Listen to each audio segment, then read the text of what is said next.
À la suite de cette étude, on a fait un certain nombre de préconisations, il y en a 8, qu'on a mis en 5 axes principaux. Le premier axe de préconisation, c'est de promouvoir une filière qui a des perspectives très intéressantes. La promotion de la filière, ce serait notamment par des campagnes dans les écoles d'ingénieurs, puisqu'il y a beaucoup de besoins d'ingénieurs. Il y a des écoles qui peuvent former des ingénieurs un peu sur des métiers spécifiques du ferroviaire, mais il faut attirer les candidats. C'est aussi communiquer sur les formations certifiantes, là où il y a des besoins. C'est aussi peut-être construire une base de données des formations du ferroviaire qui soit un peu unitaire. Ça reste encore à construire. Le deuxième axe de préconisation, ce serait d'adapter le contenu d'un certain nombre de formations à 2 niveaux. Non seulement des formations certifiantes du type CQPM sur les métiers en tension qu'on a pu repérer. Et notamment en privilégiant le fait de coupler les VAE et les CQPM, le fait de coupler les actions de formation en situation de travail et les CQPM. Tout ça, ça peut apporter un intérêt, puisque là où il y a des métiers en tension dans la production, les industriels essayent de former sur le tas avec du tutorat. Il serait intéressant en tout cas qu'il y ait une certification sur ces métiers-là. Un deuxième niveau, ce serait également de proposer un Master 2 au niveau ingénieur pour des métiers où on a repéré des tensions assez fortes sur la signalisation, sur la sûreté ferroviaire, sur le système de freinage, sur l'intégration système, sur des métiers de chargé ou de chef de projet d'affaires.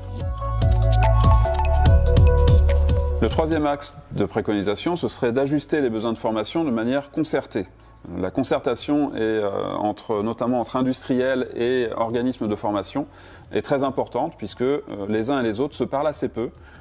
Les industriels ne savent pas forcément toutes les formations qui sont faites et les organismes de formation ne connaissent pas tous les besoins des industriels. Donc se concerter, c'est important. Et ajuster également en termes de nombre, notamment pour les ingénieurs. On forme à peu près 200 ingénieurs par an dans le domaine ferroviaire ou proche ferroviaire. Il y a un besoin de l'ordre de 7 à 800 par an de recrutement d'ingénieurs. Donc il y a quelque chose à ajuster de ce point de vue-là.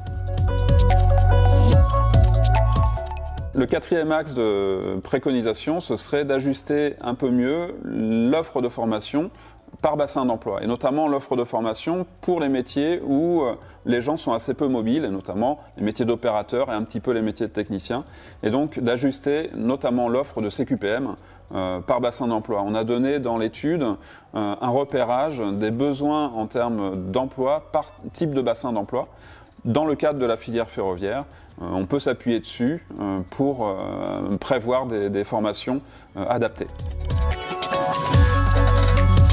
Le cinquième axe de préconisation, ce serait de développer des passerelles de mobilité, et singulièrement des passerelles de mobilité entre secteurs, dans la mesure où la crise, notamment la crise Covid, touche beaucoup plus certains secteurs que le ferroviaire, qui est assez peu affecté finalement, et qui, comme on l'a vu, propose des perspectives très importantes en termes de besoins de recrutement.